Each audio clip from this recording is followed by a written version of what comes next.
If you have patience, you can learn anything.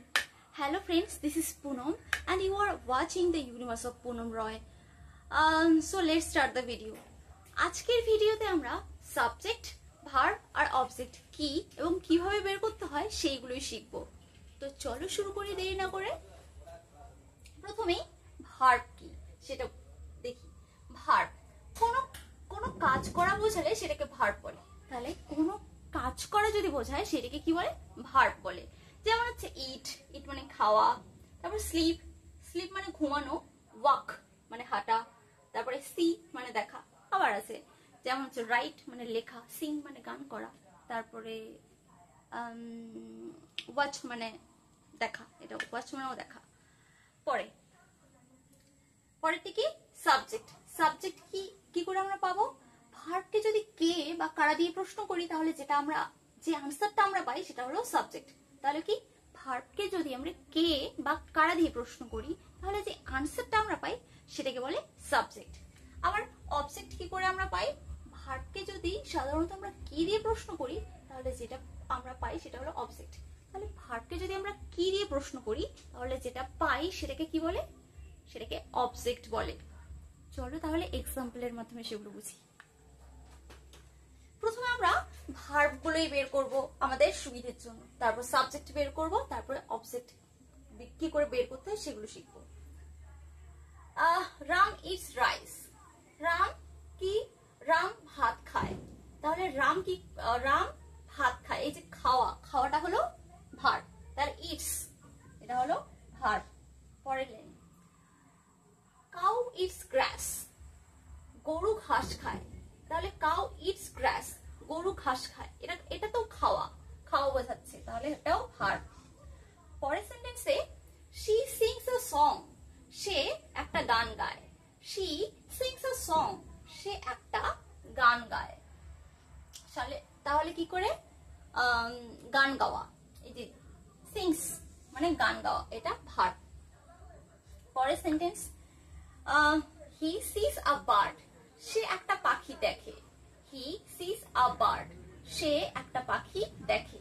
তাহলে এই যে দেখাটা কি? ভার্ব। দেখাটা তাহলে কি? ভার্ব। এবার আমরা সাবজেক্ট বের করব। সাবজেক্ট কাকে বলে? ভার্বকে যদি আমরা কে বা কারা দিয়ে প্রশ্ন করি তাহলে যে আনসার পাই সেটা হলো subject. Ram eats rice. Ram ভাত খায়। কে ভাত খায়? তাহলে কে ভাত খায় প্রশ্ন করলে কি আনসার আসছে? রাম। কে ভাত খায়? রাম ভাত খায়। তাহলে রামটা কি? Subject. Next sentence, cow eats grass. গরু ঘাস খায়। কে ঘাস খায়? গরু ঘাস খায়। তাহলে কে ঘাস খায়? গরু ঘাস খায়। তাহলে এই যে কাউ এটা হলো subject. She sings a song. সে গান গায়। কে গান গায়? সে গান গায়। তাহলে কে গান গায়? সে। কে দিয়ে প্রশ্ন করলে কি আনসার আসছে? সে বা শি, তার মানে এটা subject. Next sentence, he sees a bird. সে একটা পাখি দেখে। কে পাখি দেখে? হি মানে সে। কে পাখি দেখে? সে পাখি দেখে। হি, এই সেন্টেন্সে হিটা হলো সাবজেক্ট। এবার আমরা অবজেক্ট বের করব। ভার্বকে কি দিয়ে প্রশ্ন করলে যে আনসার পাওয়া যায় সেটাকে বলে অবজেক্ট। তাহলে প্রথম সেন্টেন্সে কি বলেছে? Ram eats rice. রাম ভাত খায়। ভার্বকে কি দিয়ে প্রশ্ন করলে? রাম কি খায়? রাম ভাত খায়। রাম কি খায়? তাহলে কি আসছে আনসার? ভাত খায়। তাহলে রাইসটা হলো object.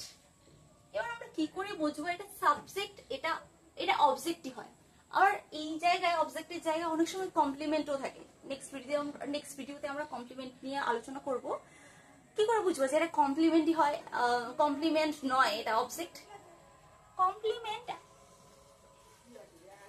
Subject not equal to object হয়, মানে সাবজেক্ট আর অবজেক্টটা সেম হয় না। আর সাবজেক্ট আর কমপ্লিমেন্ট ইকুয়াল টু হয়, মানে সাবজেক্ট যেটা থাকবে সেইটাই কমপ্লিমেন্টেও থাকবে, সেই পার্সনটাকেই বোঝাবে বা সেই জিনিসটাকেই বোঝাবে। তাহলে সেটা বুঝবো আমরা কমপ্লিমেন্ট।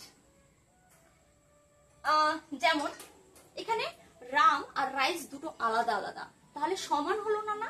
তাহলে রামকেই তো রাইস দিয়ে বোঝানো হচ্ছে না, বা রাইসকেই রাম দিয়ে বোঝানো হচ্ছে না, তাই এটা object.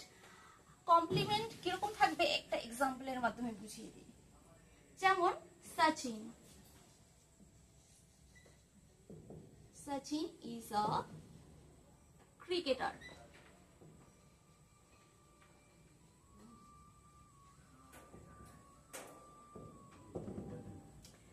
Sachin is a cricketer. Sachin হয় একজন ক্রিকেটার। তাহলে এটা তো is verb and subject K cricketer? Sachin, এটা সাবজেক্ট। তাহলে সচিন ক্রিকেটার, এই যে ক্রিকেটারটা কিন্তু অবজেক্ট নয়, কারণ এই যে সচিন যে সেই ক্রিকেটার বা ক্রিকেটার যে সেই হলো সচিন, এখানে দুটো জিনিস কিন্তু সেম, ক্রিকেটার অ্যান্ড, তাই এটাকে কমপ্লিমেন্ট বলে। ক্রিকেটার অ্যান্ড সচিন দুটো জিনিসই কিন্তু সেম। সচিনকেই যে ক্রিকেটার দিয়ে সচিনকে বোঝানো হয় এবং ক্রিকেটার যে সেই হলো সচিন, দুটো জিনিস দুটোই কিন্তু সেম। সেম ব্যক্তিকে বোঝায় বা সেম জিনিসকে যদি বোঝায় সেটা হবে কমপ্লিমেন্ট। আর এখানে রাইস আলাদা আর এখানে কিন্তু রাম আলাদা, তাই এটা অবজেক্ট। যখন এই জিনিসটা আলাদা থাকবে, সাবজেক্টের সাথে মিল থাকবে না, তখন সেটা হবে object. Next sentence, cow eats গ্রাস। কাউ ইটস গ্রাস, কাউ গরু ঘাস খায়। তাহলে গরু ভার্বকে আমরা কি দিয়ে প্রশ্ন করলে কি আনসার আসছে? গরু কি খায়? ঘাস খায়। গরু কি খায়? কি খায়? ঘাস খায়। গ্রাস এটা অবজেক্ট। এই কাউ আর কিন্তু গ্রাস দুটো সেম না, আলাদা, তাই এটা object, not complement. She sings a song, সে গান গায়। সে কি করে? কি করে? তার কি আনসার আসছে? গান গায়। সে একটা গান গায়, এটা অবজেক্ট। সং এন্ড শি দুটো আলাদা আলাদা জিনিস, সেম পারসনকে বোঝায় না, তাই এটা object. She sees a bird, সে একটা পাখি দেখে। সে কি দেখে? সে কি দেখে? পাখি দেখে, একটা পাখি দেখে। তাহলে একটা পাখি অবজেক্ট। এই একটা পাখি, a bird and he, এটা কিন্তু সেম নয়, তাই এটা অবজেক্ট। হি আলাদা, বার্ড আলাদা, তাই এটা অবজেক্ট। ব্যাস, আজকের ভিডিওটা এখানেই শেষ করছি। দেখা হচ্ছে নেক্সট ভিডিওতে। Thank you so much for watching the video.